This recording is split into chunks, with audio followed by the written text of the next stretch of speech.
Greetings, dear ones. I am Kryon of Magnetic Service.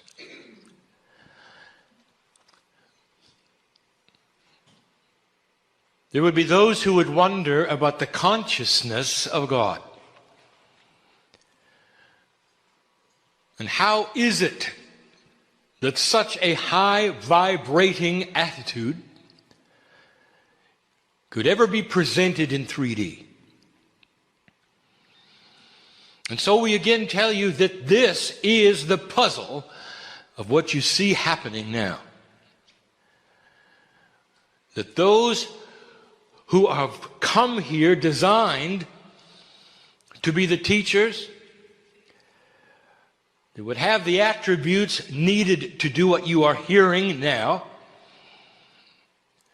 are the ones that become the spiritual translators.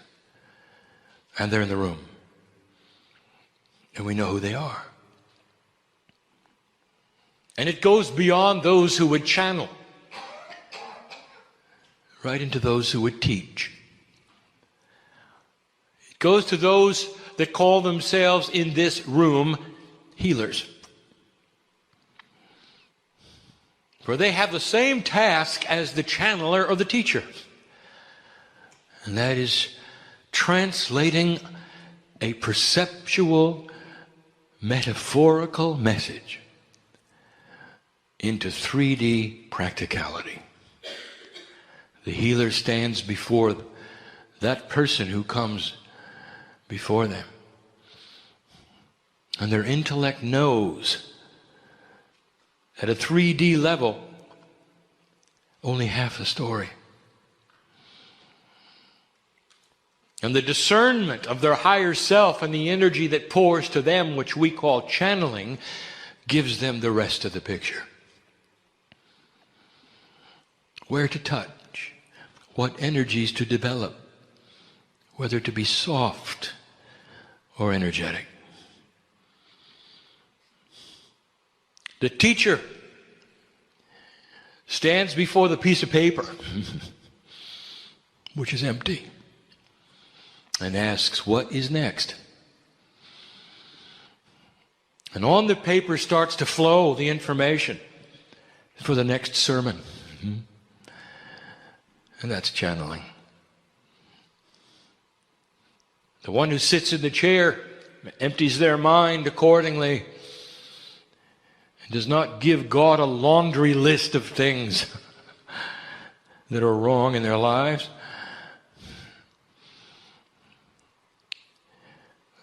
That's the one that gets the answers the fastest. The wise one knows that God is always with them and knows all of the things that have occurred in their life. Right at the point they sat in the chair. We say it again, blessed is the one who is quiet and says, dear God, tell me what it is I need to know. Without a bias, without a prejudgment of what they think the answer might be. And that's when it flows in. And sometimes the answer is simple.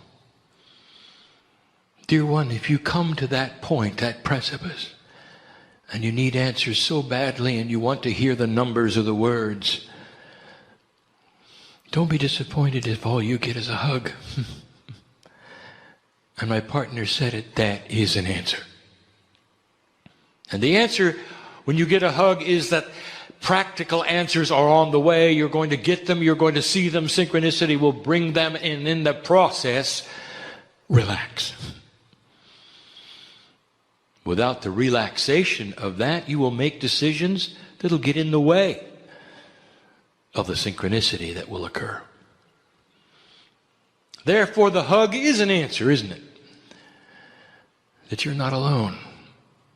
That you're never alone. This entire seminar, this entire day, has been about perceptual communications.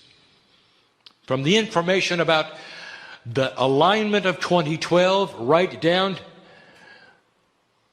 to what my partner calls a quantum perception, has been everything he has been told to do. And through synchronicity, he has been given the teaching points. And this is the way it works. And whether it's an author on stage, or whether it's a mom with her kids, the answers come in these ways. The mother loves their children so much, wants to see them with wisdom. The children don't necessarily have yet. Doesn't want them to make the mistakes they made. I want to tell you, there are answers in that. There are answers in that. Teach the children what you know about God. That's the answer. Don't teach the child what was wrong with what they did or what's wrong with what you did. Don't teach the child necessarily the lineage of mistakes you made. Instead, look in the child's eyes and say, I want to tell you what I found. That is most important to me, that goes beyond any generation gap that ever existed. I found God in me, and you've got it in you. And you can find it any way you want to. But it's going to keep you out of trouble. It's going to keep you wise. And innately you'll know what to do at the times when your parents are not around. You couldn't give a child anything better than that. This is quantum teaching. The word quantum used in a popular way, meaning that which appears to be nonsensical randomness has purpose and there is a system to it.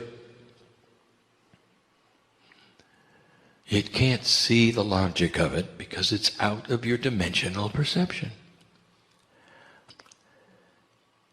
So I want this to be a message today, a core message, one that gets published, about perception. I want to show you how human beings perceive God in an old and a new energy, and how God perceives humans. Pieces and parts of all this been taught now for 21 years. We put it together so you can hear it yet again. Altogether, perceptual message. Human beings are changing the way they think. But it cannot change unless you get out of what you would call the survival instinct of 3 dimensions. For within the reality that you claim is all there is the box you put God in. And that gets in the way of everything you do. Think about these things. All of these years, what humans do with energy.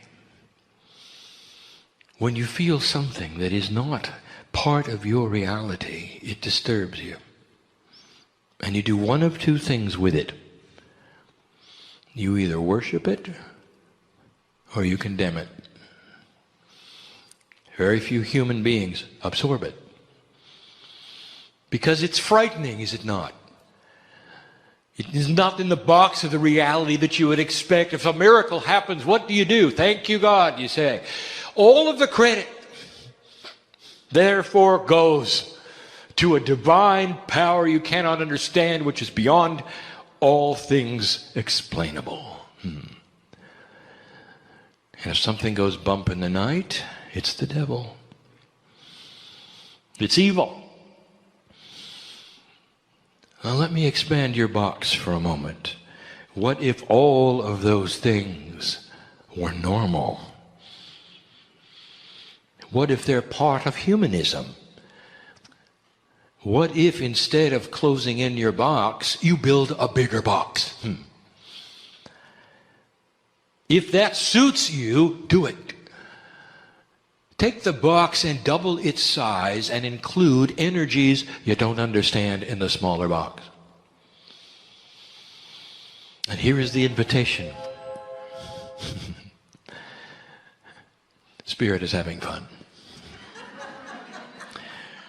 Sound from heaven.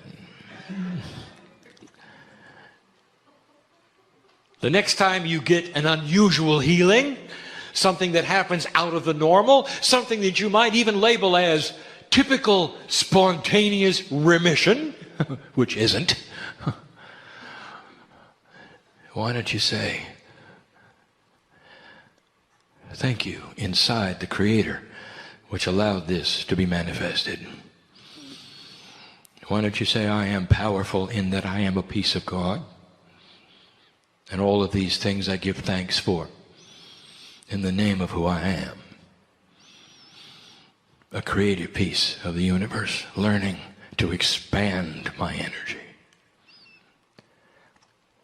And when something goes bump in the night, you might consider that it's part of a system of energy, for we have told you that all energies that are produced on the planet stay here. All good things, all bad things in your purview. If there was a dramatic moment, something that is abominable to the human spirit, it is imprinted in the air. Bang! Stays there like a tape that replays itself. It's energy. Doesn't necessarily mean it's an entity, does it? And you might experience it. It's not evil. It's simply energy. And what does it beg you to do? Clear it. We've told you this before, because your energy allowance has an attribute. That light is more powerful than dark, because light is active and dark is passive. That is to say, if you have a dark room and you open the door, dark does not leak out. If instead you light a match, darkness vanishes, for it cannot exist with light there, you see? Dark has no substance, for it is defined as the absence of light.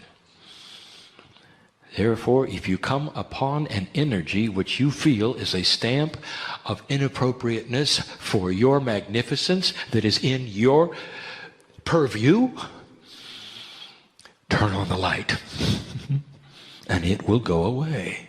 It is as simple as that. You can address it. You can say, energy be gone, for you have no more purpose. Let there be light in this place. I've just given somebody an answer who came here for it. It's time to expand the box. Perhaps it's time to eliminate it. The perception of the human being creates what is called the magnificence of God and the power of evil. It's only a perception. Let me tell you what our perception is, that all of you, each one, carries a magnificent potential to control the energies for yourself, around you, for your life. Don't be afraid of either one. If you come across something inappropriate, clear it up. If you come across something magnificent, claim it as your power and move forward to the next step. Do you hear what I'm saying? Time to have a perceptual shift, is it not? Humanity has consistently put God in a box of fear. You fear God, do you not? Because God is big and humans are not, supposedly. Let's talk about that human perception. The human wants to paste human attributes on the divine. The creator of the universe. Supposedly, when you step across the veil, you're going to find strife. You're going to find war. You're going to find angels fighting angels. That's your mythology, isn't it? You're going to find one of the attributes of humanity that you have pasted on God completely and totally. You're going to find punishment and reward. Did you know it doesn't exist on this side of the veil? I want to tell you what exists on my side of the veil. A soup of magnificent energy. It sings a message in color and light. There's no strife here. The Creator energy has no strife here. There's no punishment here. There's no reward here. There's only Creator energy here. You're part of the Creator energy family. You should know this. And you should have the wisdom also to know that all of the things you paste upon God are the human attributes. That you can't think past that box of what God must be like. Mm-hmm. And so you create wars in heaven, you create angel strife, you create things that would then explain the devil. Fallen angels, pearly gates, lists of do's and don'ts, of goods and bads, accounting, places you go, golden streets. All human perspective pasted upon God. I want to tell you it's a lot different than that. And I want to remind you that there are those who have seen it. Why don't you ask somebody who has had what you would call a near-death experience, when they got close, ever so close to the Creator's energy, when they just barely touched it, when the heart was stopping and the breathing was almost gone, before they were brought back to life with science. They got to go there. They got to touch the hand of God that was just barely creeping through the door that was barely opening, and what they saw was magnificent, filled with love and filled with light and filled with family, filled with beauty. There was no strife there. There was no punishment there. And when they came back, listen to what they told you, for it changed their lives, didn't it? Listen to each one talk about it. There is nothing to fear, they said. Death is something you experience a lot of. Blessed is the human being when they're born and when they die. And they have the wisdom to say, oh, it's uncomfortable, but I'll get over it. Because I've done it before. Birth and death, most uncomfortable. And how many times have you done it, old soul? All of you are going to go through it again. Every single one in this room is coming back. Sorry. I'll tell you why. I've said it before. You have the mind of God on the other side of the veil, not the mind of a human being. You see the Akash, you know who you are. You see the lineage, a purpose of who you are. You can't stay on my side of the veil when you're not complete, when you're not finished. Here you are in this shift. It's going to shift the planet so that when you return, you can finally do something. Do you understand what I'm saying? This is the transition. And you come back, you can finally do something. Old soul, it's imminent. Some of you over 50,000 years old. You're not going to stay away. You're not going to miss the end of the transition. There's a lot more here perceived than you know. In an old energy, humans even took God to the limit, making many of them, one for the ocean, one for the sky, giving them children, creating anger, reward, love and hate. All the Greek gods had that. Trickery, deceit, deception, revenge, all assigned to God. Have you ever heard a revengeful God? That is a human attribute pasted upon the energy of fear. There's nothing to fear. You're growing up. You're starting to understand that if the Creator is inside, that communication to God is instantaneous. It is yours to have. You don't need an intermediary. You might have in an older energy. That's why it occurred. Let me tell you about worship. Let me define worship for you. Blessed is the human being who gets together with another human being or a group of human beings to celebrate their divinity. That's worship. And what is exactly the thing you're worshiping? Is it a great divine power that you are going to kneel in front of? Or are you honoring that which is the God inside you? You know the answer. For humanity is beginning to see it and beginning to change. I'm Kryon, so I feel an interdimensionality that you cannot.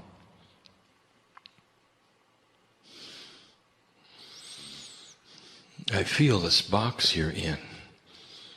Do you know what's happened in this room in these years? Since the 80s? You know what's happened in here? Epiphanies. Joy. Transmutation of sorrow and fear into peace, understanding.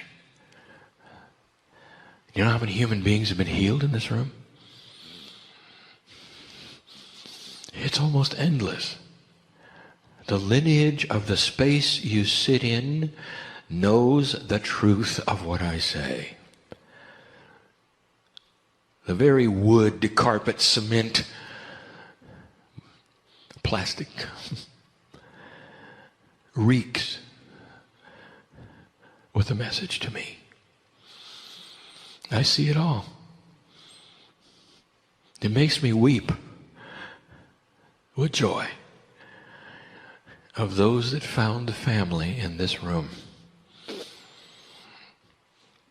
And it doesn't just stop there.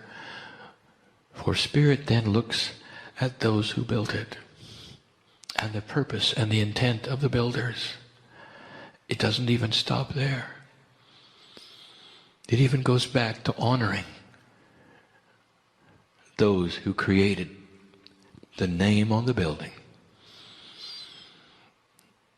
their purpose, their vision, the synchronicity in their lives. A couple, not just the one, but the two. And had they not processed and proceeded in an old energy and fought against many things, the building would not be here. The synchronicity of the healings would not have occurred. This is what Spirit sees. What is our perception of you, dear human being? I will tell you that there are those in the room who we see the same kind of lineage I just described about the founders here.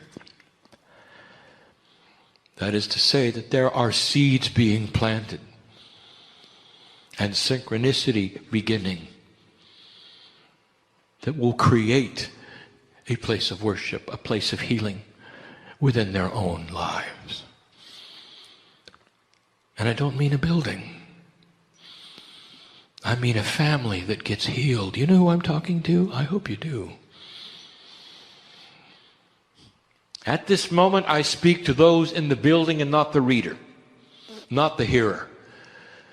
In the building, I am telling you there are those here who can leave different than they came. They can leave with the seed planting that will actually help those around them in ways that those around them will go on to affect those who are around those others around them.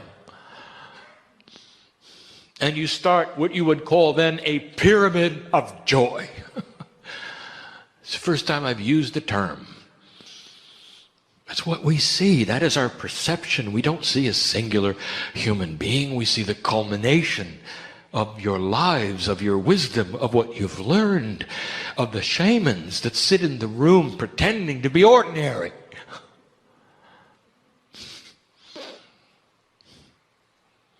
We see the potential of what you can do and what is coming. But not if you don't believe it. Do you understand the profundity of what I am saying? If you walk out of the room unchanged, if you don't open your heart, there is no punishment. Same number of angels go out with you, dear one, as the healer. But what also goes out is lost potential. There are those who have come for healing in the room. And so I'll just say it. Do you want it or not? And if you do, don't decide that it's going to be a spontaneous thing and run and get a blood test. What if instead there is something implanted in you to give you information and wisdom to proceed and meet somebody else who knows what to do? What about that? Don't decide how it's going to work. Honor the process of synchronicity, of the planting of spiritual seeds that lead you to other places you not necessarily would have gone to. That's how healing works. It includes the healing of a workplace, and you know who I'm talking to right now, for you've come with this issue. I'll tell you how it can be healed, and you don't believe it. It's going to start with you. When you relax with the problem before you and it no longer pushes the buttons of drama, anger, and frustration, watch what happens around you. It'll solve itself. I want to tell you, there's energies that want to push your buttons. And as long as you react, they're happy. When you stop reacting, they'll find something else to do. You understand the process I just gave you? Let it begin in you. Every master that walked this earth had an attribute. People loved them. Animals loved them. Children loved them. Nature loved them. They could walk by flowers and they'd bloom. This is real. They had the energy of God. And all of nature saw it, all of the children saw it, all the animals saw it, and an adult, even one who was dense and an older energy, didn't understand but just wanted to sit next to him.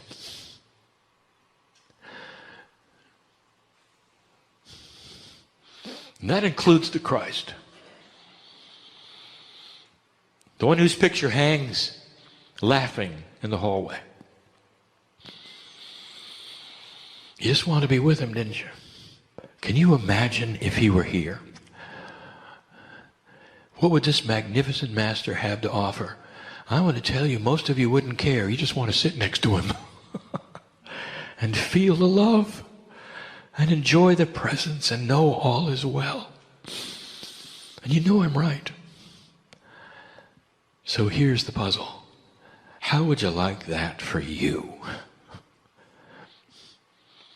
To be so alive with that which is inside that all those around you just want to be with you. Don't want you to do anything. They just want to be with you. Mom, I'll tell you something. If you make the shift, your children are not going to leave you. Now that's for somebody reading. Don't be afraid of it. Because the children are going to see God in you. They're not going to see weirdness in you. Don't give them a Kryon book.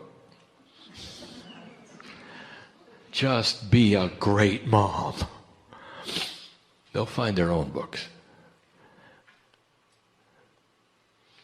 That's the perception we have. A long-term planting of seeds that sometimes don't even bloom until you come back in another body. What about that?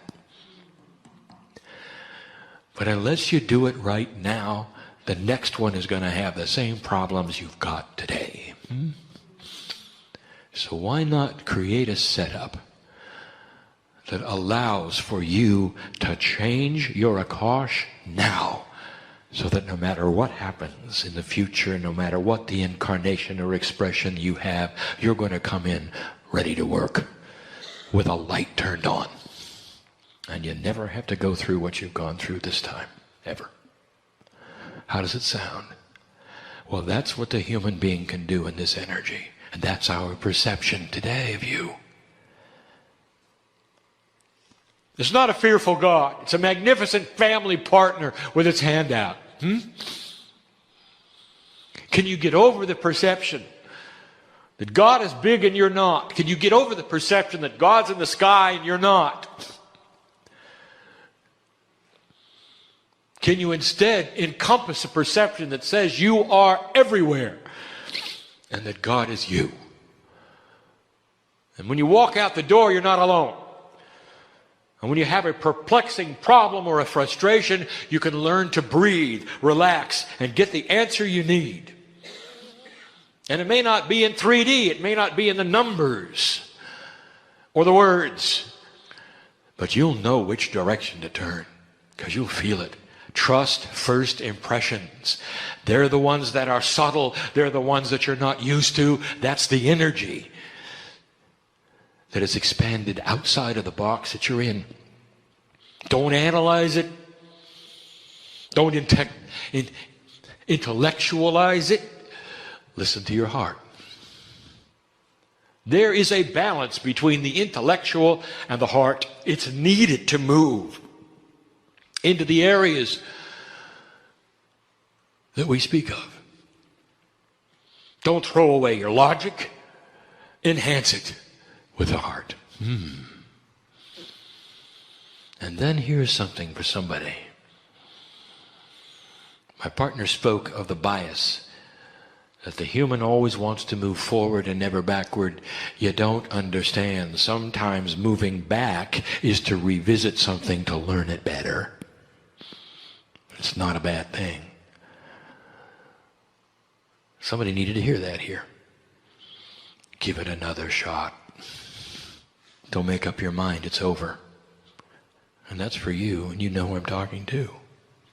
I know who you are. Why wouldn't I? Family, why wouldn't I? With auras that are 26 feet across, why wouldn't I? You think you're hiding in the back there? Oh. Magnificent. I have a woman sitting here who used to hold a very big sword. And she knows who she is. In battle, he was great. And now she holds the sword differently. Today it's the sword of truth. And she slays drama. And she slays all things inappropriate. And the sword is even bigger. You don't know who you are. Maybe it's time you listened to inside. Your DNA knows. Inside your DNA, 90% of it is involved in spiritual quest. 90% is quantum. Less than 5% of DNA makes 30,000 human genes. That's the 3D part. 90% is all the rest. It is the beauty of the higher self. It is the angel inside. It is the guides. It is the Akashic record. It is the pointers to the entourage. It's the pipeline. It's the golden cord. It's whatever you want to call it. It's in every single human being. And you are beginning to activate it. It brings you to the chairs today, does it not? Makes you wonder why you're here. I know why you're here. I know what brought you here. You all have something in common. You're all my family. You even remember what the universe looks like. You can hardly wait to take a look again. Beautiful beyond words. Glorious with energies that you will remember when you go back, and when it's time you'll return.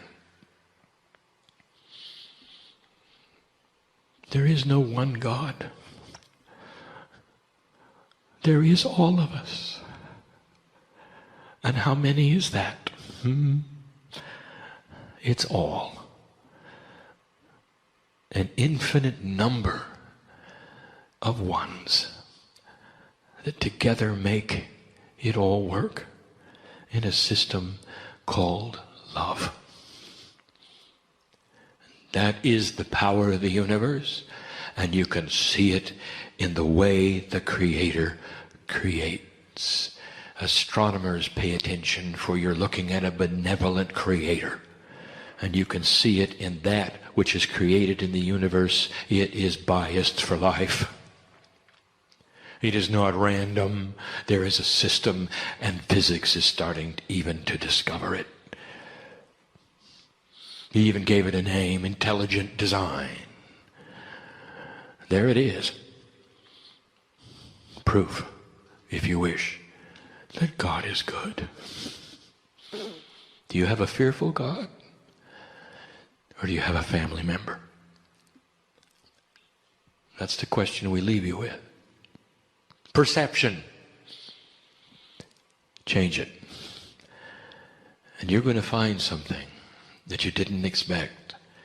As you vibrate higher, all of the things that have been in a higher vibration will start to show themselves. Invisible to you in a lower vibration, observable and usable in a higher one. The tools lay there, unused and ready. Manifestation is yours. Longer life, the elimination of disease, the beginning of you being able to change your own cellular structure, your makeup. You can do things that only stem cells can do with your very conscious thought. It's always been there. But you're going to have to vibrate higher to see it. Perception. How do you perceive us?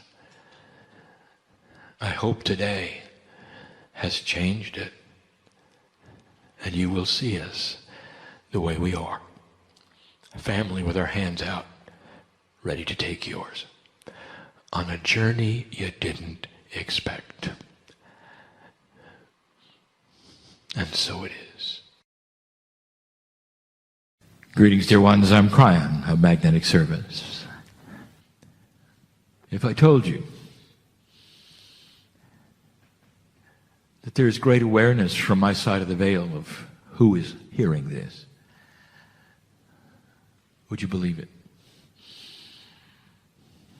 It's tough enough to grasp the idea that a man in the chair has stepped away and his consciousness is watching. It's hard enough for you to really believe that this is a message from the other side of the veil. Those who feel the energy of this know it is so. But there are so many who sit with a bubble around them. And I'll call it the bubble of their belief, based only on what they've seen and heard, created through the synapse of the brain, through the experiences. The same synapse that teaches a child that a stove is hot is the same synapse that tells you this is foolishness. Because it's not logical. It doesn't fit in to the parameter of what you think it should be. But then there are those who have let the bubble enlarge. There are some unexplained things that go on, that human beings often just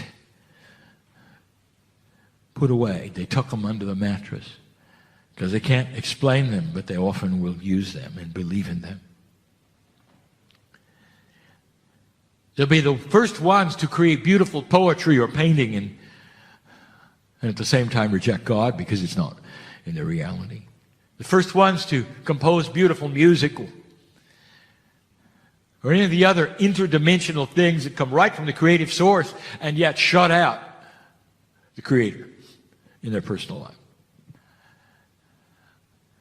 And we understand this. It is absolutely typical of survival.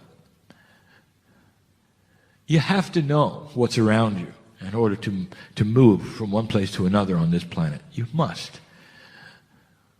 That is the survival we have talked about in an old energy. It makes total sense. We've given the paradigm so many times. It's like you're in a cave and you only go out to hunt.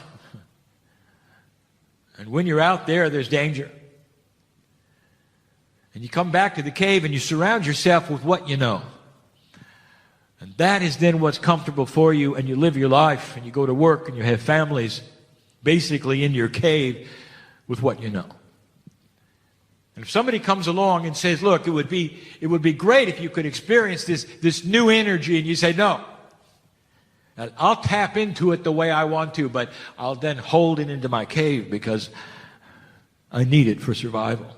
I don't want to interrupt an energy that might then keep me from working the way I have, or earning what I have, or perhaps losing my friends, or offending my family. And I'm going to tell you, I know who's listening. And I know that that's the way of it. Now there's a group which includes those who might sit in front of me, who are in the room, who have expanded that bubble and have discovered some things along the way. That it was every bit as difficult as they thought it would be. That it comes with a price, and we never said it wouldn't. And the price is that you are different. But now we talk to you in a new energy about being different in a different way. What if I told you that in this energy there is now support for being different? Not being different in a hermit that believes in strange things and is shunned. But different in a way that you would react to what other people have to react to also.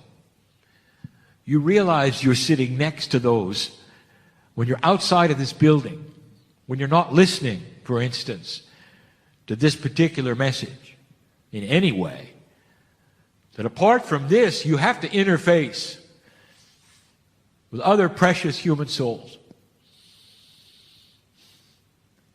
And in that, this is where you can show the God inside. A new way of being different is being balanced. It is the new message of Kryon. It is time. And it's where you don't put this aside, this whole idea of who you are and the God inside. You don't put it aside and only then hold it to yourself in meetings like this. And at the same time, you don't go out and broadcast it in the street. And what you do instead is show people who you are. Slow to anger. Generous of spirit. How about this one? Uncompetitive. And here's what I mean. It means when somebody else is telling you about their life, in the process of listening to what is going on with them and their success, what are you doing? What is the psychology of listening? And I will tell you what it has been in the past, especially when you get together with gatherings of people you don't know. You know what it is? You're not listening. You're computing what to say to them that'll impress them. That's the psychology of listening. Let me ask you this. Do you think the masters did that? Did the masters have to impress anyone? Did the masters have a story that they told that was really impressive and people would listen to how good they were? And the answer is no. They could see it by how they looked at them. They could see it in their countenance. They could see the love of God in them. We've said it before. Every master who walked this planet, every one of them, people wanted to follow them around. Not because of their wisdom, or even perhaps because of the healing power that they had showed. It's because it felt good to be in the presence of a human being it was balanced. I want you to start with your children and your grandchildren. I want you to start with family and be balanced around them. That's the hardest thing you can do. And even if you don't think it's successful, listen to me. Even if you don't think it's successful and they're not changing at all, I want to tell you, you are showing them a template of balance they will never forget. No matter who yells at whom, when you don't yell back, and you can hold it together, I mean really hold it together with love, not with stress. And when I say hold it together, it's not you then just trying to hold it together and sweating. They'll see you sweat. No, I'm talking about a countenance that is so disengaged from the drama of the family that you can sit there in your bubble of love and be balanced in the midst of no matter what is going on. I want to tell you, that is what they will remember. And the ones who remember it first are the ones who are young and watching. Some of them are participating. Most of them are simply watching. And they'll see in you everything we're talking about. At work, it's the same. At work, there's always somebody you don't like. There's always somebody who's trying to rise to the top and step on somebody else. There's always somebody who has no integrity, and you know I'm right. Because they've grown up in their cave of survival that says, you're weak and they're strong and they've got to get where they're going, and it doesn't matter who you are or what you do or what you say. You know I'm right. And what do you do in that case? How do you defend yourself? What master have you known on this planet that was good at defending themselves? The best defense they had was balance, because everybody saw it. Everybody saw it. In the workplace, it is the same. I'm not saying to sit there and be stepped on. I'm telling you there'll be a time when everybody knows who you are, and that particular inappropriate behavior by others will be seen as inappropriate behavior by all. You're going to see it in your politics eventually, believe it or not. You're going to see a rise of gentleness eventually, believe it or not. And the ones who are most balanced will be the ones who are elected, believe it or not. Because as human nature begins to change over generations, there will be an unacceptable behavior above all of the else. You would not elect a known thief, a known murderer. It's unacceptable. Now project that to somebody who does not have integrity, and you can see it in their eyes. You're not going to elect them either. Balance will be king in all things, in family, in workplace, in politics, in the relations of country with country. Instead of knee-jerk reactions of punishment or sanctions or unhappiness, there's going to be balance, believe it or not. And this is the new human, and this is the new earth. And the beginning of it is listening to these words. And that is what we teach, and it couldn't be more succinct. And that's what we will continue to teach until my partner takes his last breath and moves on to his new assignment. It's the way it should be. Now, there are those who won't believe it. Turn on your news. You won't believe it. You'll say, well, Kryon was wrong. Well, turn on your news in 75 years. And you'll be able to do it, because you'll be here. And watch what's going to happen. The ball is rolling. I'll be back. And so it is.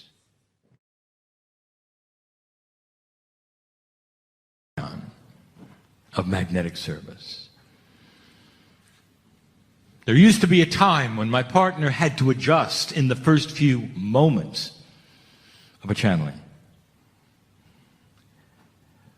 There was a time where he had to actually change his countenance. Try to relax. Let the pineal flow without what is called the filters of human consciousness, belief. And now I just jump in whenever I want. It's the way of it. That the practice of communicating with Spirit pays off. And you get better at it. And so the human being is asked to practice. Now don't take this wrong.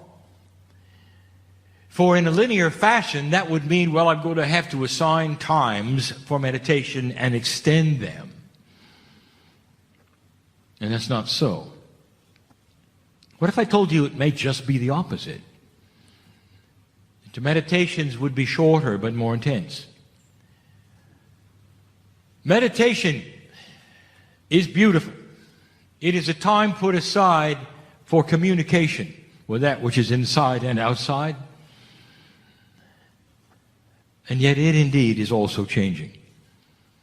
What if it were possible that every time you'd blink your eyes, you'd be in meditation? That it would be so intrinsic to the value of your cellular structure to be in this mode that your cells would just crave it. They would crave to be in meditation 24/7, but a walking meditation, a working meditation.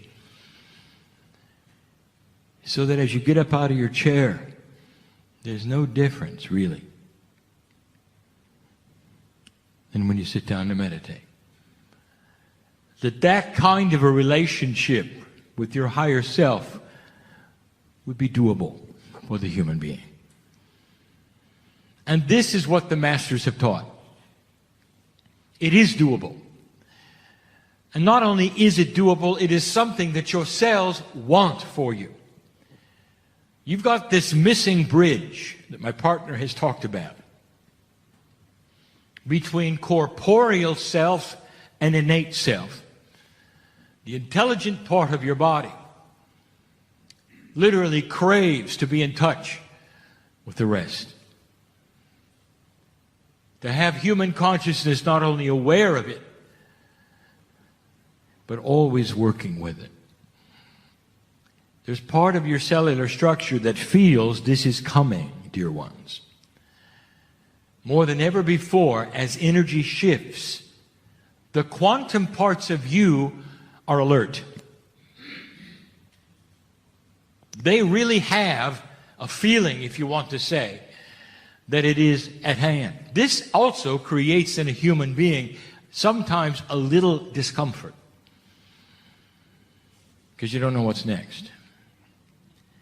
Every single time you feel change coming, the human being wonders whether it's going to be good or not. And so I'm here to tell you, oh soul, what you are feeling now, I want you to relax with. I want you to relax with it. And let it in. And the expansion will be the result. The expansion of you with you, of you with your higher self. Isn't it time? Isn't it time to meet the rest of you? Think about that. You're bigger than you think, and I'm going to continue this teaching from last night about the soul. I only have a couple more things to say about it. And you may have heard it before, and my partner may have mentioned it before in his talks. But I want you to hear it from me. And so this would become part 2 of what we call soul journeying. Now, the soul isn't journeying anywhere. It's you who are journeying to meet it. You're cognizing what it is. You are journeying to meet yourself. And we have named it this way for a reason. It's not linear. You have to look at it backwards in order to understand the profundity of it. Before I begin, I would like to say and I know where I am. It's precious here. I've told you it is a piece of Lemuria here. I've told you the Pleiadians are here. The very creative source. The beauty of a benevolent society that would be in ascension status and be your spiritual parents. That energy is here. There are only a few places on the earth. There's only really 24 of them who have been assigned the attributes of time capsules. They pair up eventually, and you'll understand the push-pull energy between them. One pushes what you don't have, and one removes the old stuff you don't need. That's how they work. By the way, that's also the attributes of the push-pull energy in the center of the galaxy you have mistakenly called a black hole. It's not a singularity. It cannot exist. We have said this before. Isn't it interesting that in physics everything comes in pairs, and then when you look at the middle of the galaxy, there's only one thing? Where is your common sense? There's got to be a pair there also. There always is in physics. There's a push-pull energy. What we call the twins are there. And there's a reason for it in physics, and they will discover it. It's just unseen at the moment. There's a node in New Zealand. It's an important one. It's because this is a piece of Lemuria, and because it is a previous home or an existing one, depending upon how you look at time, to those which helped you create the divinity inside you. We've spoken of it before, and it is Mount Cook. And so I'm just going to take a moment to say thank you for the ones who took the time to respect it and to look at it. And it says thank you back. There's a lot to know about that. And as time unfolds and it gets paired up with its counterpart, I want you to look at the energies between them and realize why they are what they are. Enough said for that. I want to continue my journey of the human soul. It's not human. We call this the human soul because we're on earth, because we are with you, and because that's what you call it. But it isn't. The soul is the creator.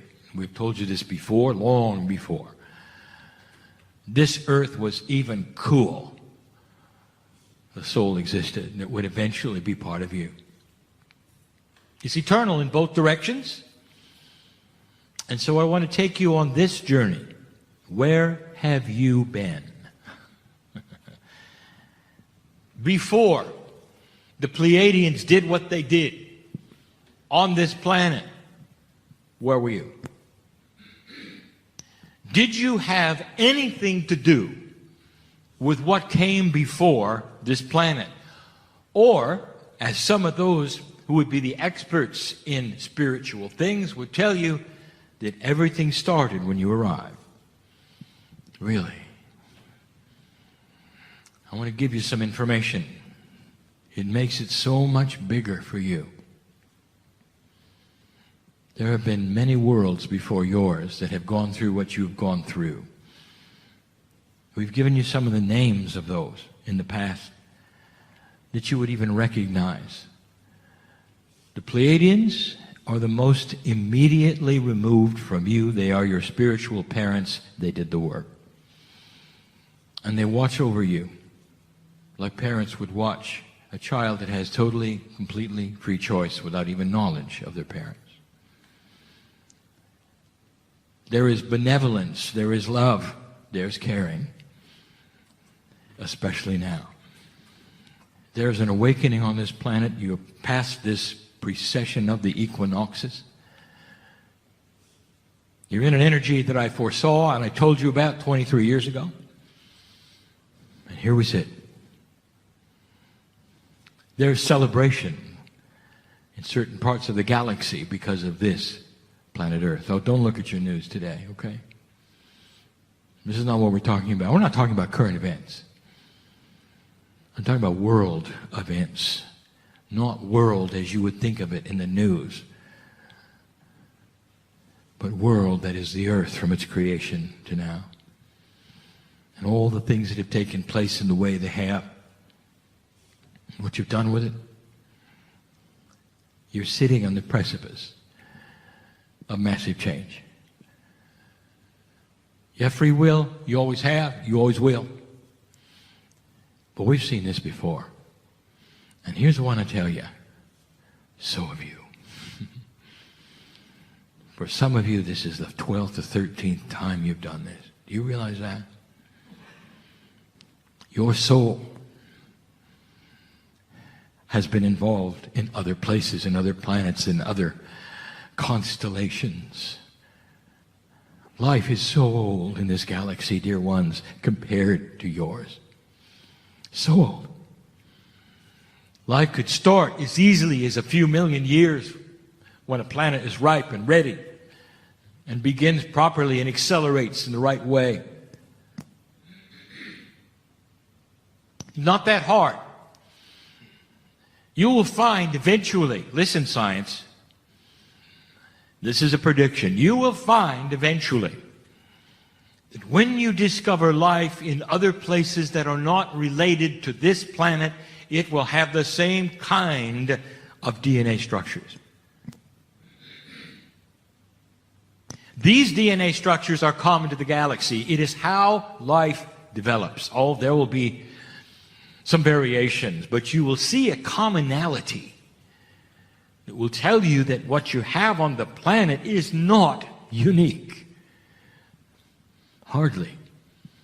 When you look out at the stars and ask yourself, is there life? It's like standing on a beautiful beach on the planet and asking if anywhere else on the planet there's another beach. Just because you can't see it. The processes that would create a beach on your planet are the processes that would create your planet itself and other planets that would have life. You've been part of the process.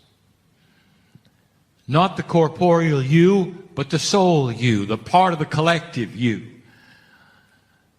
The part that you can touch right now if you want to. The most profound way through the pineal. And start a communication with your cellular structure that at first you won't even feel it. You won't even know it's there.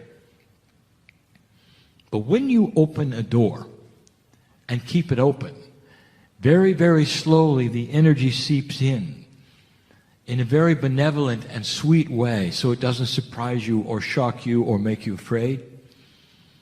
And you wake up one day and you realize you're not alone. You realize that there's help. You realize you're more peaceful. You realize you're more healthy. And then you start realizing it's working. That's how it works. Do you realize why that is? So we don't frighten. So that we don't startle. Humans are slow to cognize things they have never seen before or never imagined before. So there is no fear. And so we go slow. There's nothing more beautiful than an awakening human being. Finding that which is missing in their life is really there all along. Somebody needed to hear that. You have been part of the plan. You have been a soul of the Pleiadians.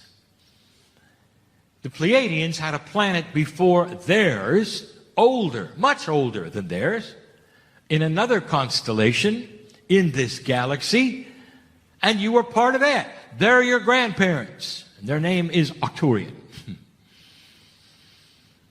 They're also the Sumerian. There are so many. There are so many ways that this happens. If you're working with these groups, dear ones, and you want to know who they are or where they came from, they're just going to smile at you. But they're here to help. The way grandparents help. The Pleiadians are different. They've got responsibilities. The others don't. They're just here to play with you, to help you. There's so much help. There's an allowance we have of these who have helped plant the seeds in this galaxy to come here to this planet, which is the only planet of free choice, and walk among you and be part of you. They're guides, they're helps, they're whatever you want to call. They're advisors. And the only rules they have is you have to see them. They cannot announce themselves to you. Many have. There have been many who actually have sensed them and feared them. There's many who think that they're visitors that perhaps are going to capture their soul or kill them just because they don't even understand. There is a wall, you call it a veil, between multidimensional things like that and who you are. And this wall, this veil, is beginning to lift. Now I want to tell you, so you understand and know this, that the veil lifts because you pull it up. Brute force of consciousness and spiritual awakening will pull the veil up. It doesn't go up by itself. It doesn't get thinner by itself. It just sits there waiting for you to pull on it. That is the arrangement. You have got to do it. Let me put it in better terms and stop the metaphors. If you're going to awaken to who's around you, who is multidimensional, it's going to be on your terms, not ours. And that's always the way it has been. You've got to search if you're going to find it. God is not going to present a situation to you that's going to give you positive proof of who you are or what's on the other side of the veil. This is, if you want to call it, a puzzle for you to figure out. It has to be that way. And every single planet that has gone through this has figured it out in this fashion. And here's what I want to tell you, and here's how it applies to today's teaching. You were there. You were there. Does this carry over into your Akash? A little. But not as much as your experience on earth. Now we're going to get there in a moment.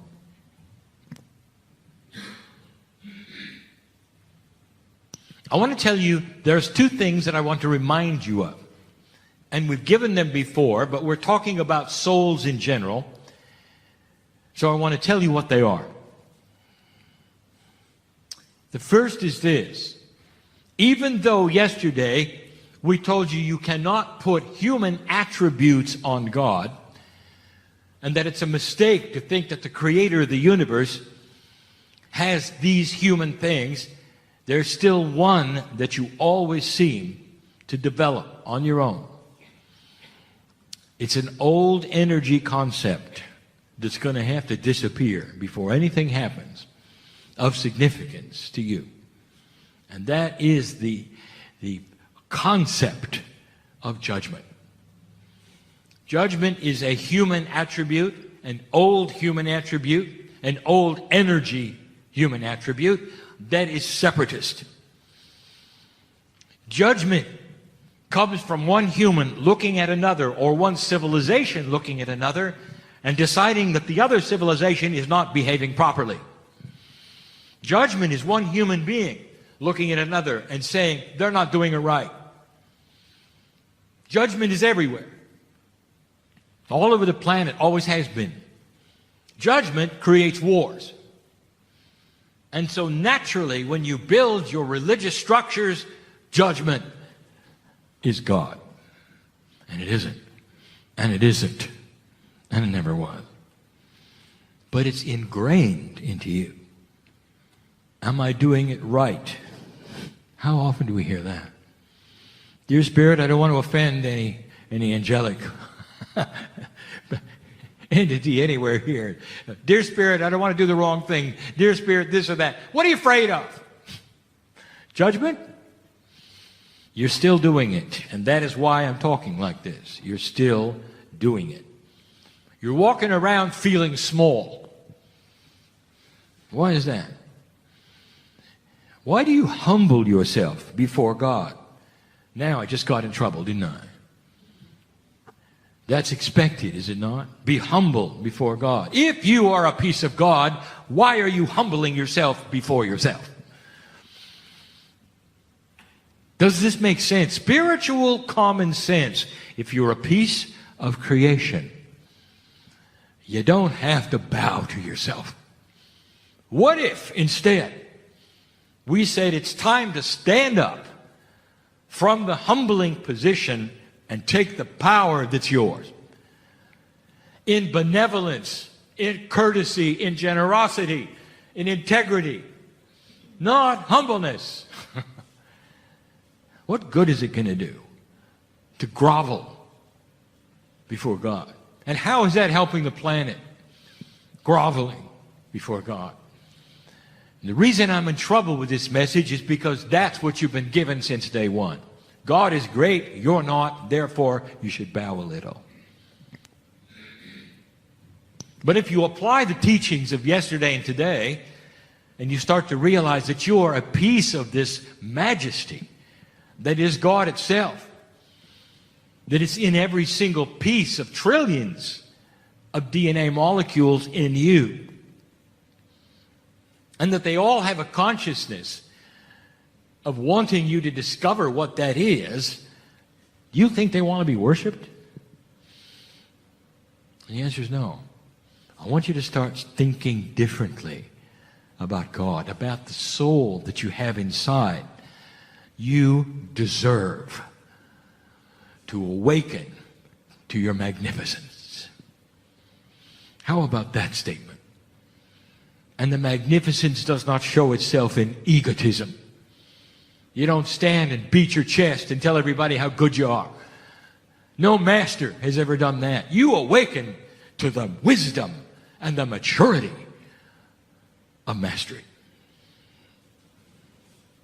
What is one of the chief attributes of mastery? Silence. You knew that. Be still and know you are God. It's silence. There's an internal knowing where you can breathe the air of the planet and you can remember and you can say, you know, the air of the other planet, it was pretty much like this one. You're wise beyond words because you've been there and done that, and perhaps you don't know the details. But just sit there for a moment and be quiet. Can't you feel who you are? Is this too far removed?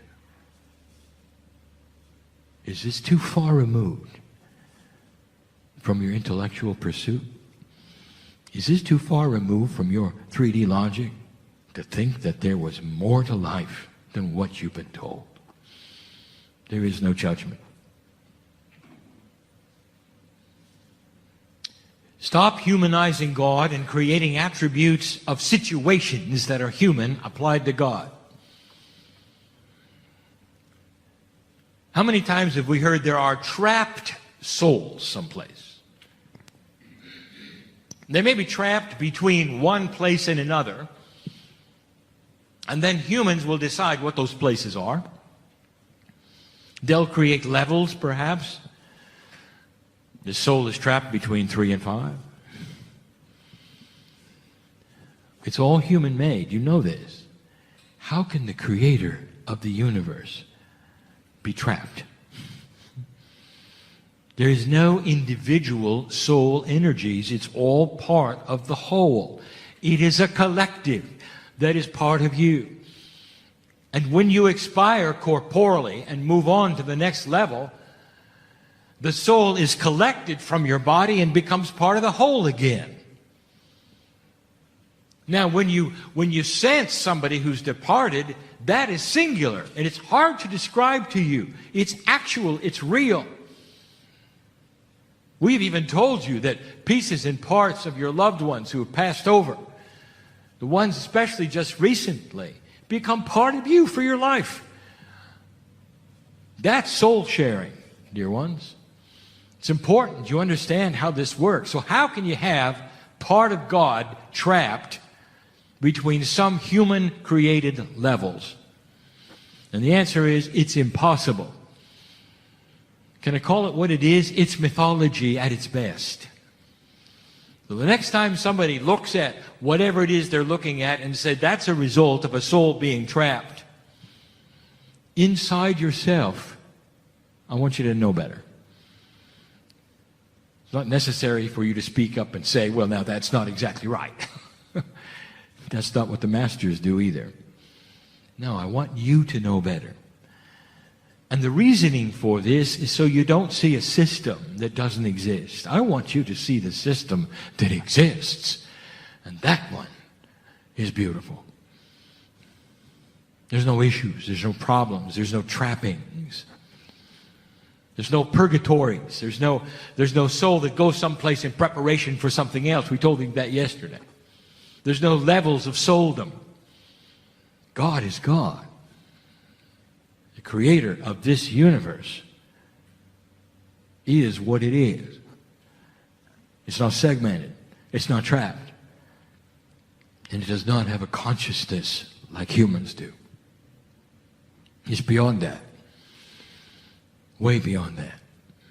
It's something I can't even describe. For you, all you have to know is that it loves you beyond measure, and everything that is there for you is benevolent. You don't have to jump hurdles, dear ones. You don't have to prove yourself one way or the other. You just have to agree to learn more about what is there inside you. And the rest will be something that will be self-evident. And we say it again, when you go to your knees, if you wish to do it, if you want to honor God in any way you want to, when you pray, when you meditate, we're there. And there's only really one question, if you want to ask a question, that you should have. And the question is, dear God, tell me what I need to know. There's only one.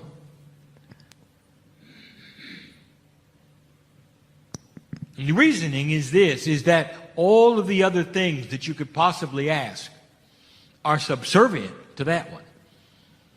Tell me what it is I need to know, dear Spirit, in order to solve the problem, to get from A to B. There's somebody here who needs to hear that. Here's what I'm going to, you know who you are. I want you to go to a place and ask Spirit this. Tell me what it is I need to know to get out of pain, all right? You didn't come to suffer, dear ones. It's time to get through that. Someone needed to hear that. Shouldn't have to live that way. That was not the plan. Whatever has happened, water under the bridge that brings you to that place can be undone. You have control over your own cellular structure, and it wants to hear from you. I want to bring up the final one. This one is difficult. We always save the best to last. The ones that are hard to understand, concepts that are perhaps things that you haven't really pondered much, and I'll give it to you. And this has to do with what we would call soul inheritance. When you look at inheritance as you perceive it, it's mostly in 3 dimensions, and it is what we would call chemical. And the confusing part is that you, as a human being, especially one who is aware of your spiritual complement, are dealing with an oxymoron. You are dealing with 2 kinds of inheritance that happen within one single body. Now, the chemical inheritance is that which you're taught in school, and it carries over with it a lot of what your parents had and your grandparents had. You look like them. Perhaps you will have dispositions in cellular structure. Your DNA carries through. There are things that you pass. There are talents, there are instincts that your parents would have, and you can see it. Some of you can even look at your hands and recognize your parents' hands were there. That's chemical inheritance. It's powerful. The man who sits in the chair in front of you right now has a chemical inheritance. His chemistry is Irish. And if he tracks back his lineage, he will find that it's not too many generations before he finds himself in Ireland. And he can track his name, which is very Irish, right back to a family who is there. And he's done it. Someday he may even visit. That is his chemical inheritance. Now you don't know the story, and now is not the time to give it, but we have exposed to him his immediate past life. And it was not Irish. It was across the ditch in Australia. And that is who he is. Now here is the issue. Who is he? Is he Irish or is he Australian? He has one path which is Akashic and one path which is chemical. And so he is a combination, a unique human being who has an entirely different past. When you look at the Akashic family compared to the Irish one, which is chemical, and they are both accurate. Is that confusing enough or what? It doesn't have to be. When you look at the parable of Emily and Evelyn and all the other trees we didn't even name, Jason's one of them. I'm giving you names that mean things to those of you who are here. Who stand in the forest, who are all together because they have the same roots. Remember yesterday? So what I want to show you and tell you is that you have to start looking at yourselves differently about who you are based upon both kinds of inheritance. The chemistry you have, you track back and you think, well, my past life was then perhaps my partner had to be Irish. No, it doesn't. You just have the attributes of chemistry. The real past life, the one you want to look at, is Akashic. And what is confusing about this is how there can be two paths that are so different that then create a unique human being like you. And you want to separate them and you want to say which one is accurate, and I'll tell you, they both are. Take my partner. He assumes, and now he knows, that he is part of his parents and his grandparents and their parents, that he has the chemistry of all of them. But he also knows that the part of him that is God that he knows is involved in his Akashic remembrance, and those are the lives he lived with other chemistry from other parents and other grandparents. The result is this, dear ones. Don't overanalyze it. I want you to look at yourself. That's all I want you to look at. How has this come together to create who you are? How is this come together to create who you are? You are a unique human being. Absolutely unique. This is part of the uniqueness. Chemically, you have attributes of 3D inheritance. Spiritually, you have attributes of Akashic inheritance. They come together to create you. Where it goes from here will create another you. The corporeal complications and the puzzle are beyond anything you can imagine. I have just entangled a puzzle that some will listen to, and they'll start to realize the puzzle has always been there. It's going to unravel some things that you didn't understand. How your lives, when read by an Akashic reader, can take you on a whole different path than what you know your parents did. And now you have the answer. Don't try to figure it out. I want you only to see the beauty of how it has created you. Is that good enough? That's all you have to look at. Unique in every single way. You've got the best of everything. Perhaps you've got the strength of the chemistry that you needed and the Akashic lives that you needed to build an old soul who can make a difference on this planet today. Did you think of that? Everything that you've gone through had a purpose. But you're done going to school. And you're done surviving. Now it's time to come out of the cave. See who you are. Check out the magnificence around you. Get out of the crouching position. Stand tall. Feel the light of God around you. And claim your mastery. Simple? No. No. But you always start with small steps. And they turn into bigger ones. So now it's time to start. That's the message of the day. It'll get more complicated. I promise. And so it is. So let's have a little meditation to welcome in the Kryon energy that's really already here. Do you feel it? It's beautiful. So how about a nice deep breath? Settling into your chair. And notice that you feel balanced, that you feel different than when you came. And perhaps that you can feel the love in the room and feel the love wash that comes through the room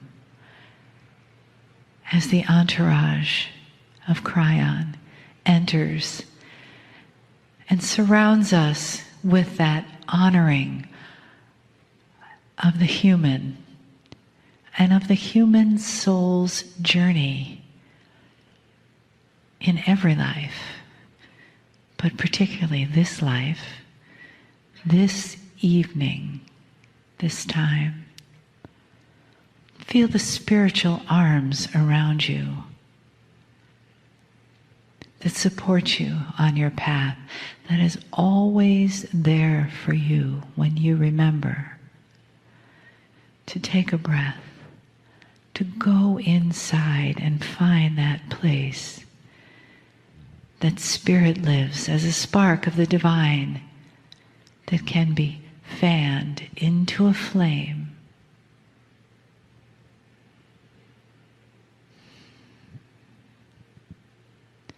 In the love and in the honor of the teachings of the day, of the weekend, and in the gratitude and the wash of love from Kryon. Greetings, dear ones. I'm Kryon of Magnetic Service.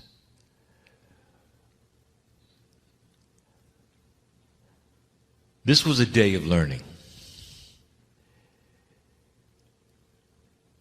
The presentation given today by my partner and his teaching partner was more than information.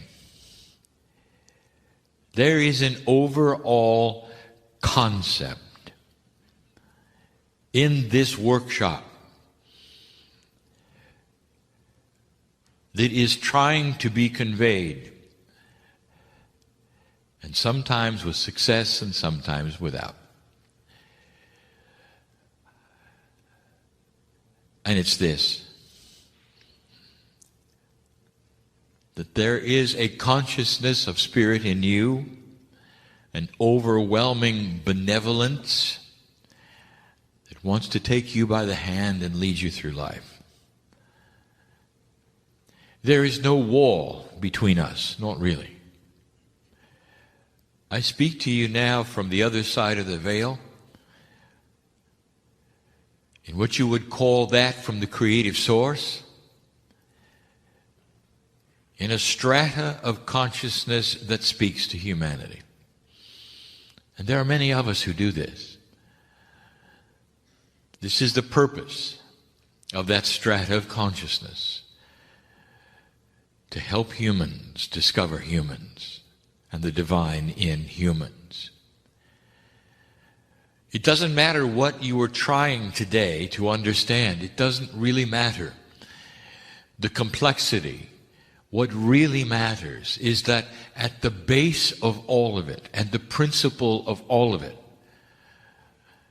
is the fact that we are here, know who you are, know what you're doing, and there is a benevolent energy that wants to pull you toward us.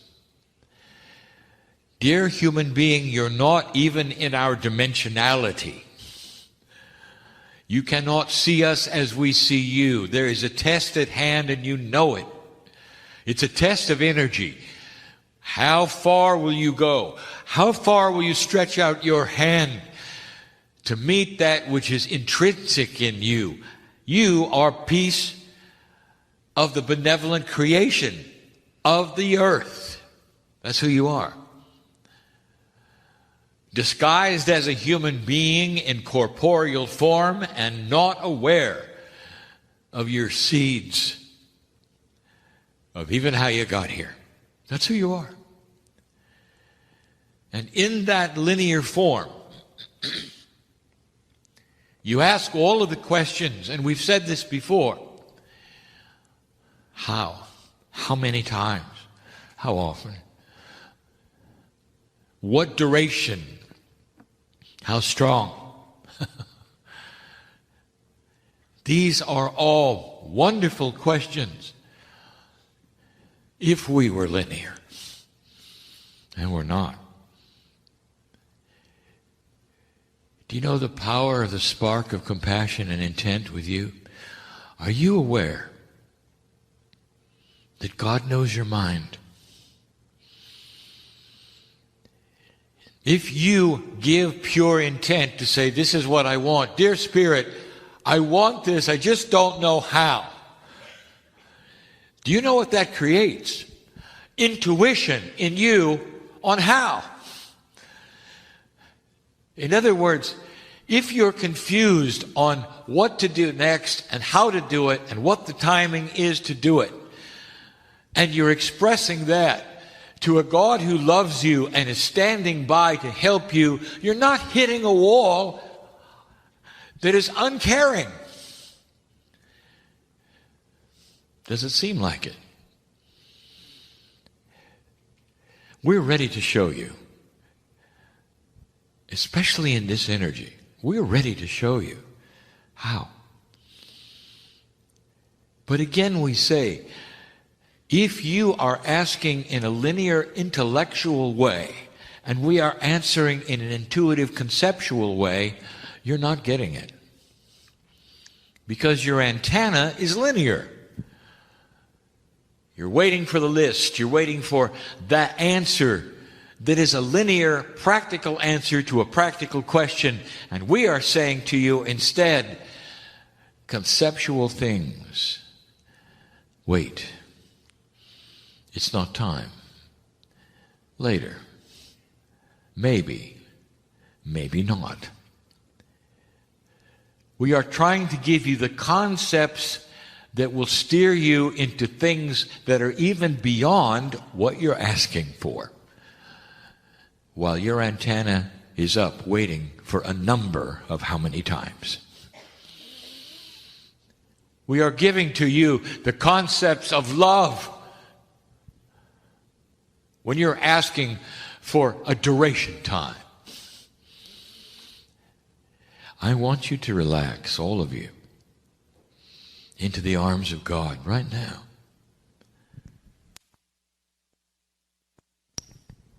What does it mean to you when I say we know who you are? Your soul is so misunderstood. Spiritual religious belief on this planet is in a very old survival energy. It places the soul in a status completely and totally not God. Your soul is somehow suspended in a place that it's going to survive or not survive. It comes once and it's going to be punished or rewarded. What does that sound? Does that sound like the Creator, or does that sound like something that men created for you? I want you to get rid of the linkage of your soul with something apart from God. Your soul is part of me. and you. We are allied. We are the same. There's a new energy on the planet that literally is shouting to you through a transmitter that you're not tuned into yet. And some of you are aware of it. So until you start getting these kinds of messages, I want you to relax and feel the love of it. That you can do.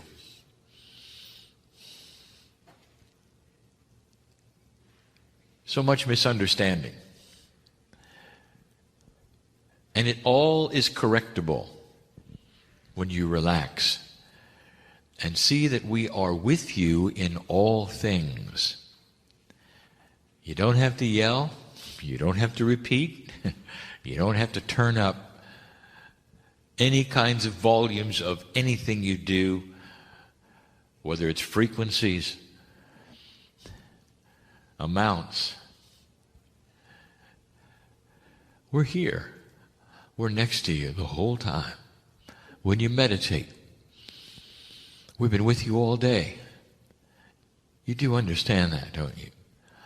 And when you meditate, it's just like turning the knob and let's get a little closer. But we're already close. We know your name.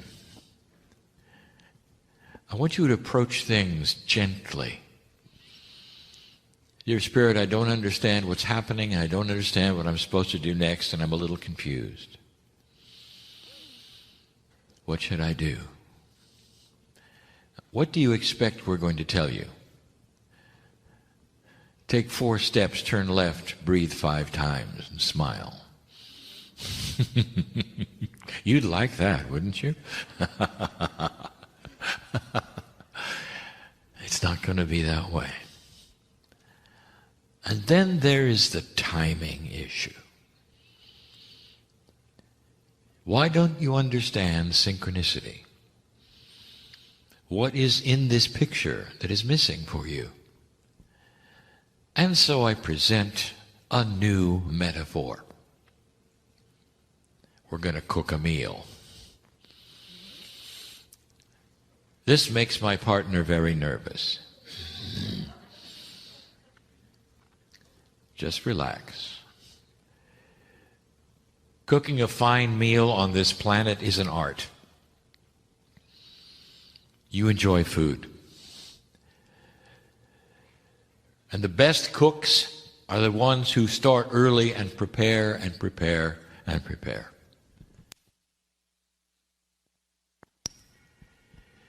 And in a real kitchen, there are multiple cooks, but in this metaphor, there's only one.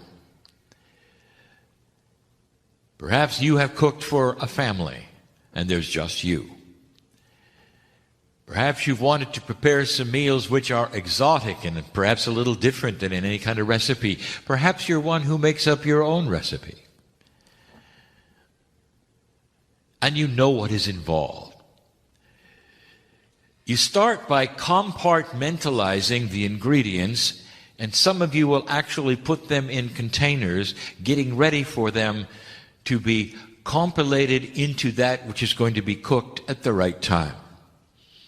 You don't all mix them together. You may have a bowl of lettuce, a bowl of rice, there could be some vegetables here, and then there's the sauces and the ajouts. There are some that are going to be cooked in. There are some that are going to be placed on the meal as it's being cooked later at a certain temperature. And then after it's done, there'll be others that go on it. There'll be seasonings before, during, and after. And you will be putting them in various containers and bowls, and you're getting ready. You may be preparing the night before because there has to be certain things that perhaps would be soaked or marinated in certain ways. Maybe even pre-cooked in order for them to come to the final fruition of the meal when it all comes together in its beauty, its elegance, the aroma, lovely, ready for consumption, and a beautiful taste.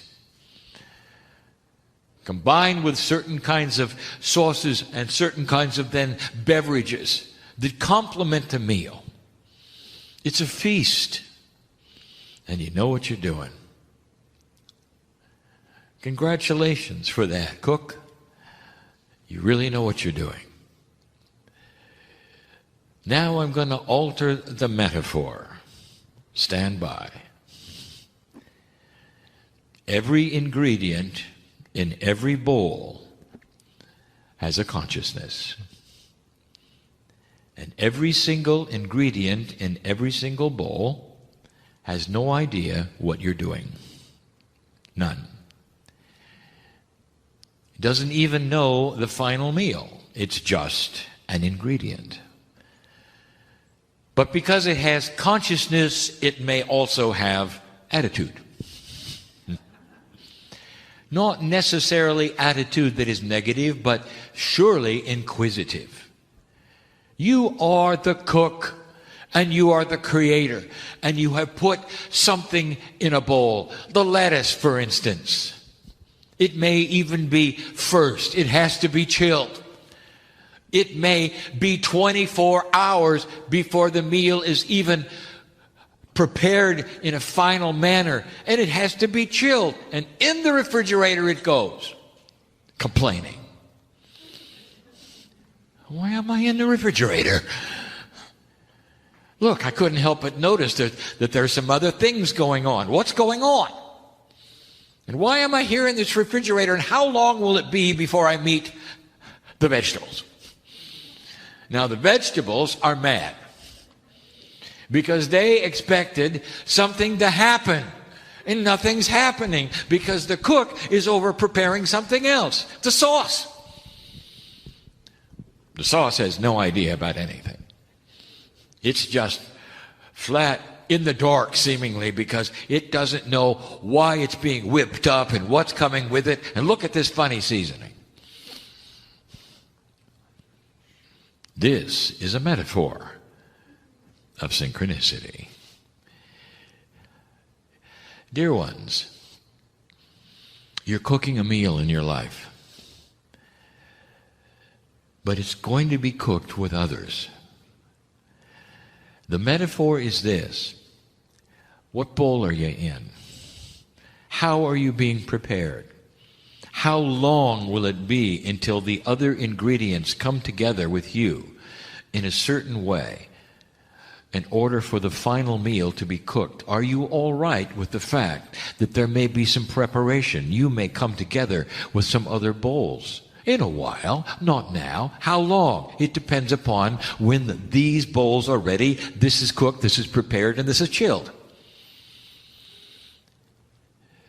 And so when you say, dear Spirit, I want to do this, how long is it going to take? What should I do? And the answer is, chill out. Lettuce. My partner wants to have a joke inserted here, and I'm saying no. But he's going to do it anyway. Let us pray. I told him no. The ingredients of the meal are prepared beautifully and with elegance and in a timing that each ingredient is unaware of, completely unaware of. And you're impatient, aren't you, ingredients? To know when and where and how. The cook knows, because the cook looks over all the ingredients and knows the plan. When it comes together, dear ones, it happens unexpectedly to the ingredients and all at once. And when it is pulled together, even after it's pulled together, it's not finished. For again, there are certain ingredients that must be added in mid-cooking. Are you one of those? Are you involved in the preparation, in the outset of the meal's cooking, or later, during? Are you the salt that comes last? You don't know, do you? And that's the point. How much trust do you have in the cook? It boils down, no pun intended, to you trusting that which is the Creator The meal that is being cooked is the final that you have asked for. Where you're going with this, no matter what it is it personal? Is it with others? Is it a project? Is it that which is healing? Is it that which is job? It's a meal that is being prepared with many ingredients. Do you understand that for you to have an answer, other human beings are involved? Do you understand that they have free choice? Now let's make this meal even more complicated. Every single ingredient not only has an attitude, but they can say no. Imagine what the cook now faces. The vegetables are backing out. You're going to have to get new vegetables. Now that's going to delay the meal just a little bit. As the new vegetables come forward, they are then prepared, and then everybody waits just a little longer. But the meal gets prepared anyway. You see, the cook is patient. Elegant it is. The system, beautiful it is. And misunderstood by almost all of you who are extremely impatient to be cooked. You get it. I know you do. Where are you in the scenario? How long has the meal been being prepared? Are you impatient yet?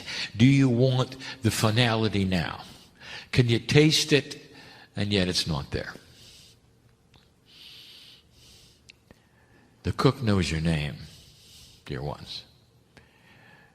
The cook loves you, dear ones. And everything that we have is benevolent for you. What if you have been waiting so long because you're the lettuce?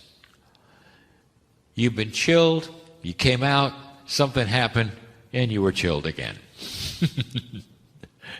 And then suddenly, the cook finds that the ingredients really have come together in an unexpected way, and the meal finality has actually changed. It's going to be something else.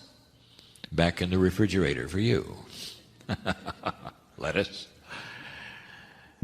And what happens finally is something you couldn't decide if you had a crystal ball that was linear and you could decide what was going to happen. It would be better than that. You see, the cook sees all the ingredients all the time. Nothing is too complex for the cook.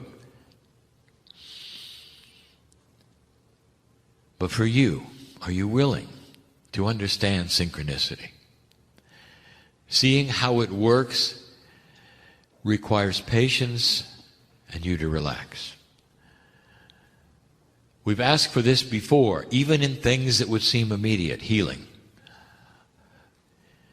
Sometimes processes on the planet which require answers right away. You do your best, but it's simply part of a greater picture. Or through all of it, we want you to know we have never disengaged from you, ever, ever. You see, we know your name. Could it be any clearer that our hand is stretched to you? The meal is a good one. And so it is. Hi, everybody. Thanks for watching this. I wanted to tell you this is a little time sensitive. Come back into that place of soft awareness. Taking a breath in. Close your eyes. And perhaps with that sound current still vibrating inside you, you feel yourself as the relative of the blue whale, as the record keeper. Breathing softly and deeply into your heart. Thanking your ancient old soul, Akash, for the music, for the vibration, for the opportunity right here, right now, today, to dive more deeply into your own consciousness, into that beautiful place where there is oneness for you. Keeping that oneness inside your heart, hoping and waiting is not anything you have to do anymore. Being. Begin the being in this new beginning of 2020. As you give yourself this year, this opportunity for your beingness to come into a clear focus, a time of awareness when you honor who you are becoming, and all that is available for you. Greetings, dear ones. I'm Kryon of Magnetic Service. This is the first channeling of the year 2020. And I want to start it with something I've said many times. You sit here in this audience, perhaps you listen apart from this audience, and I want to repeat the premise of the channeling, of the reason my partner sits in this chair, and what it's all about. Because the information this year is pointed and profound more than normal, because you are moving into new energies that have already started occurring right here. There is a creator, and most of the world believes this. One God. There is a creator. And the story is far grander and greater than any of you can imagine, because there is a veil that keeps you from seeing the majesty of your soul. Every single human being who hears this and listens today in the chair has a beautiful, magnificent part of them which is called the soul. This is also something believed by billions of people on the planet. The soul is the part that is divine, the part that lives forever. And so almost all of humanity already has the concept of a beautiful, loving, benevolent, glorious God. And the soul? So many don't understand that the soul is not standalone energy. It belongs to this creator. That's where you came from.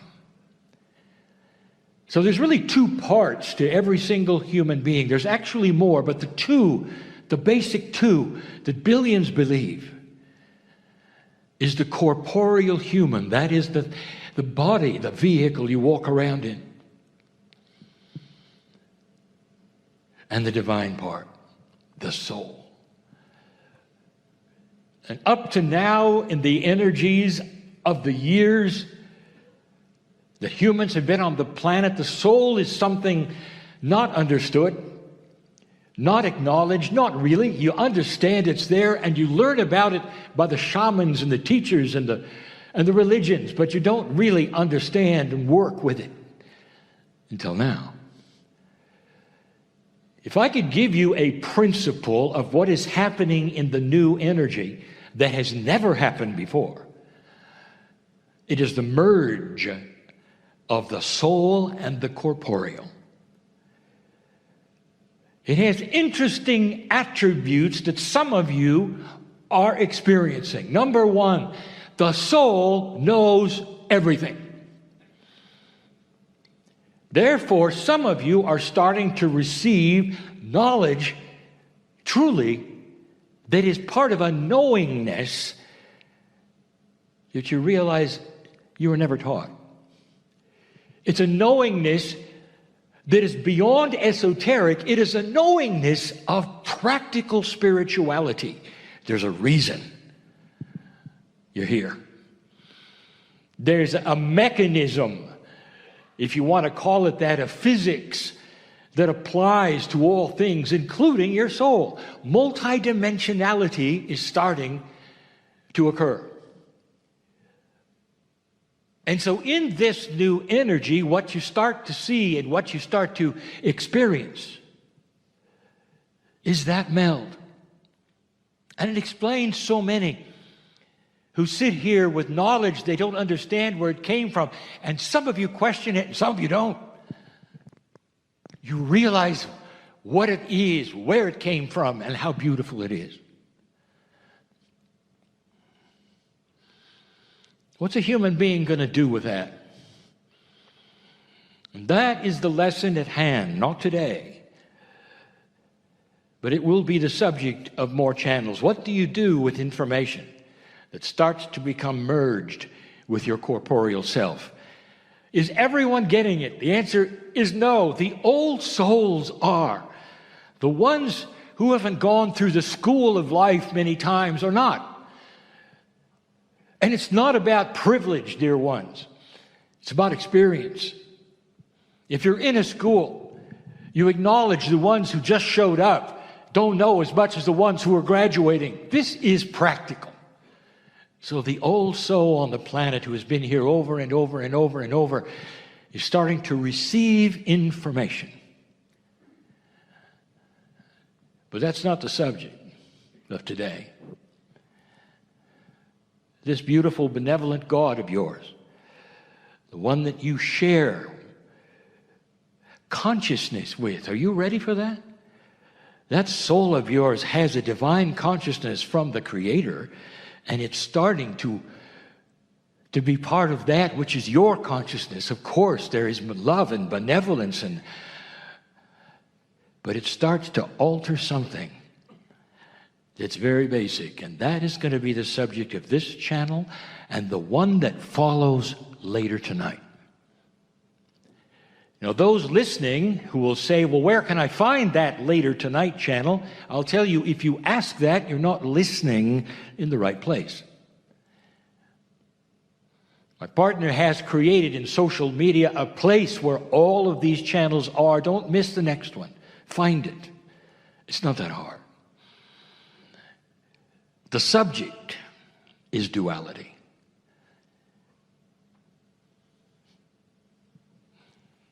The number of the year should have given you a clue. It's a master number, dear ones. In certain kinds of numerology, the 0 is treated with a value. In Tibetan, it is not.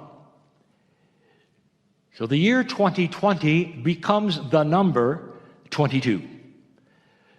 It's a master number. And it really starts to stand for something you have no idea or concept of called cosmic law. You know it as duality. So this channel is going to revisit duality. But in this energy, dear ones, I got to call it like it is. I told my partner years ago in the shower, where he receives so much information. He said to me, I don't want to channel if I'm a fool. If I come across as a fool, who's going to believe it? And that's when I gave him one of the first premises that he now teaches, apart from channeling, that he teaches. And that is this, that the spirituality is not esoteric. It must be real. It must be practical. It must work. Therefore, you don't have something that you simply float around and hope it works, Or you become part of a very isolated group of people nobody wants to talk to because you're just too strange. Instead, it must be grounding and practical and real. And that, my friends, is benevolence and love and compassion. All of those things. Every mother understands those things. That's real. I said that to him, and that was the point at which he said, I'm on board.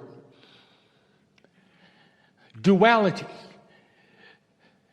has been presented to this planet as a fallacy. If you define duality, normally the definition starts out like this. It's the struggle between good and evil. A more elegant would say it's a struggle between light and dark, and none of those things are accurate. Duality was presented to you and given to you as a gift, and it's a beautiful gift of free choice to determine your own path, dear ones, where your consciousness will take you and go. It's one of the most beautiful gifts. The story goes like this in the Garden of Eden. We're going to go to Scripture. We're going to go to a place that is so well known and understood for this example. How many times have we told you that that story is a metaphor? The garden is the earth. Of course, it's Gaia, beautiful Gaia. Adam represents all men. Eve represents all women. And the whole idea of what took place there was intervention. An angel came down, according to Scripture, and touched the human beings and gave them something they never had before. They went from animals on the planet to divine beings with free choice who had a soul. That's the story. And by the way, we have given you even more details about that story. We're not doing that again. Let's stay with that one, because that one is the one that so many who would listen to this would understand. These things must be logical and practical and beautiful. Every one of you sit there as a beautiful creation by the most loving source that you can imagine. I don't have words to tell you about the creative source that lives in you, who always has their hand out, if you want to say. Did you hear that was plural? Who always has their hand out. Spirit is not singular. It's an energy that is everywhere. The creative source is not a individual. It's not a male with a beard. It's loving. It's benevolent. It's gorgeous. I want you to hold that for a moment and compare it to the story of duality. Again, as the story unfolds and the mythology happens,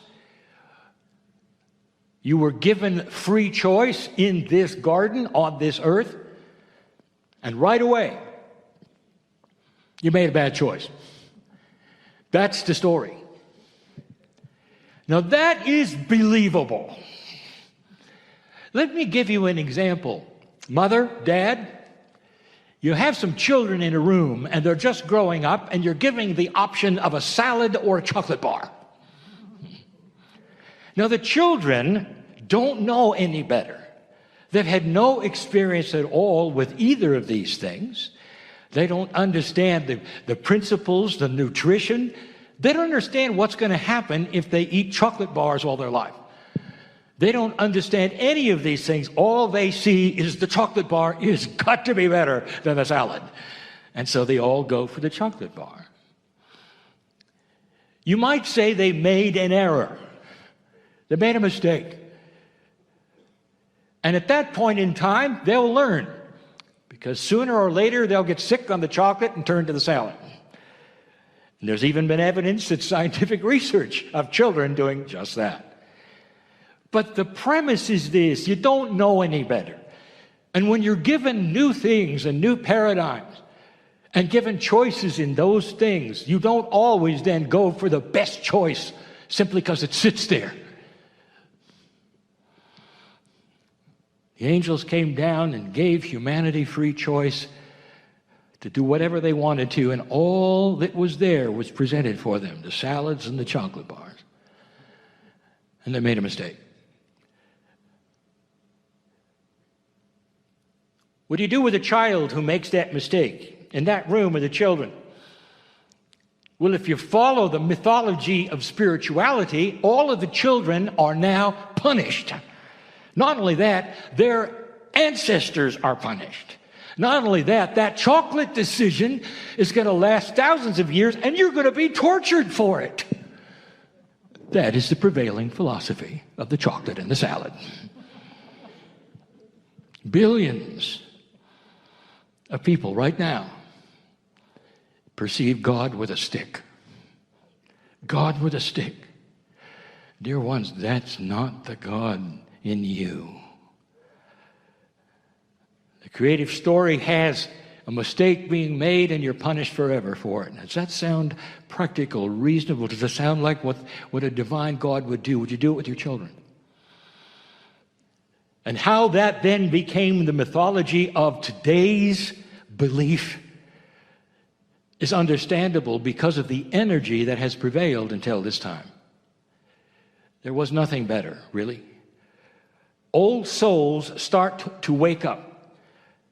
This channeling is not meant to make anyone wrong.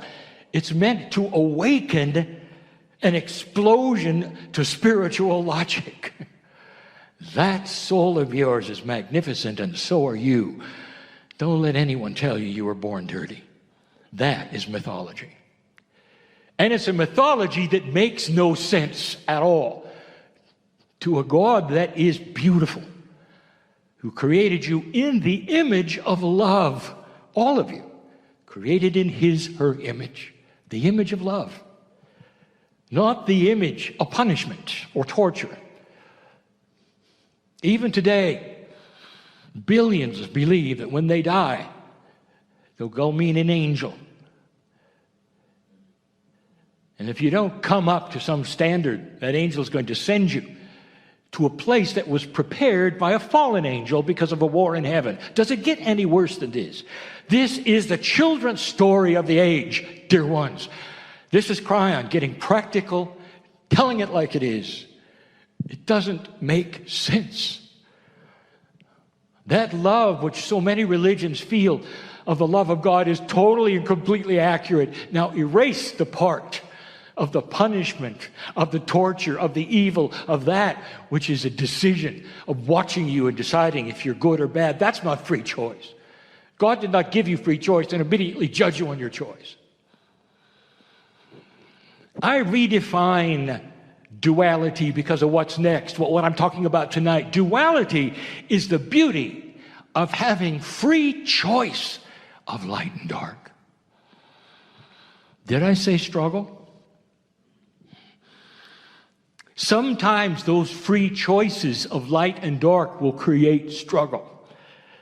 And that is human nature at this moment in time before it starts to shift, that you always expect the worst. And it's in your verbiage. The struggle between light and dark is the old paradigm, the old words. It's not a struggle if you make the right decision. So duality right now starts to shift. This is the year of cosmic law. This is the year of duality. And that means you're going to start seeing light and dark exposed. But the exposition of it is not going to come necessarily from your news. It's going to come first with humanity, who see things that are not correct, and then it becomes news instead of the other way around. Let me ask you a question. Going back to the salad and the chocolate, let me ask you a question. What if Adam and Eve looking at the salad and the chocolate, this is a metaphor,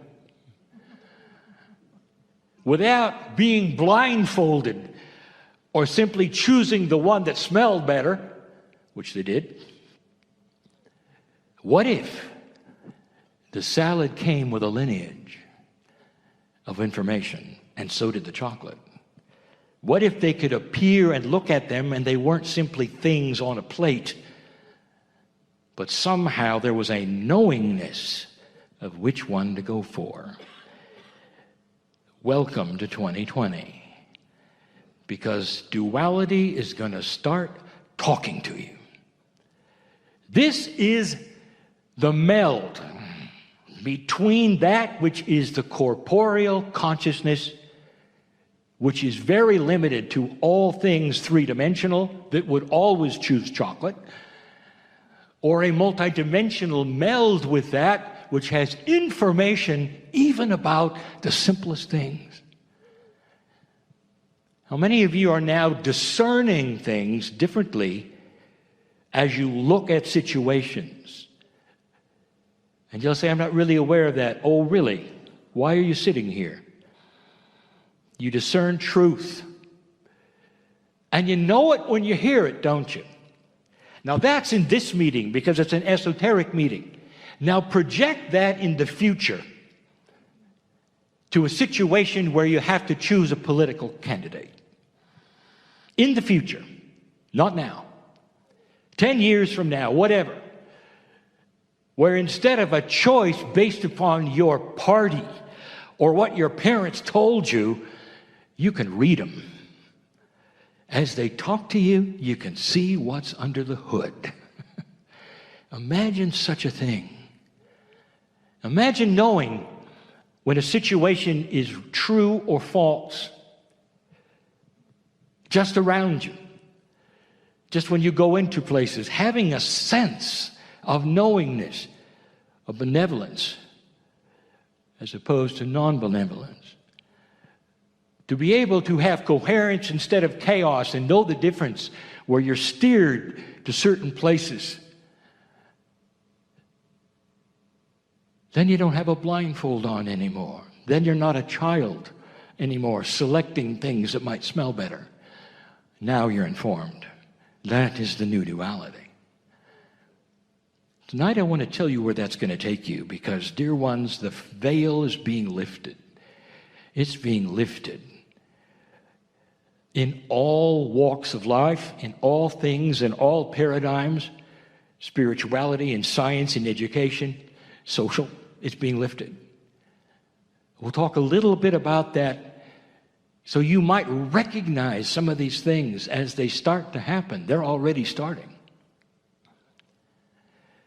And you're going to have to make decisions on whether things are accurate or not, or true or not, proper or not, not based upon old feelings, old soul, but an intuition that starts to flow into you. The what-ifs that you never saw before. I'll talk about this new intuition and how it might talk to you, old soul, when we convene later. This is duality. It's beautiful. It's not a struggle. It's free choice to go to the light or the dark. It's free choice without the burden of God with a stick. God with a stick, dear ones, is the human version. That's you with a children's story. That's human consciousness. That's not God consciousness. Everything about that is human. God is so far above that. I have no words. There are no human words to tell you how beautiful God inside is, with that handout that says, isn't it time you put away childish things and saw a grand truth in your life that will give you peace for the rest of your life, no matter what happens? You become more of the soul than of the human. And that's called ascension. I'll be back. And so it is.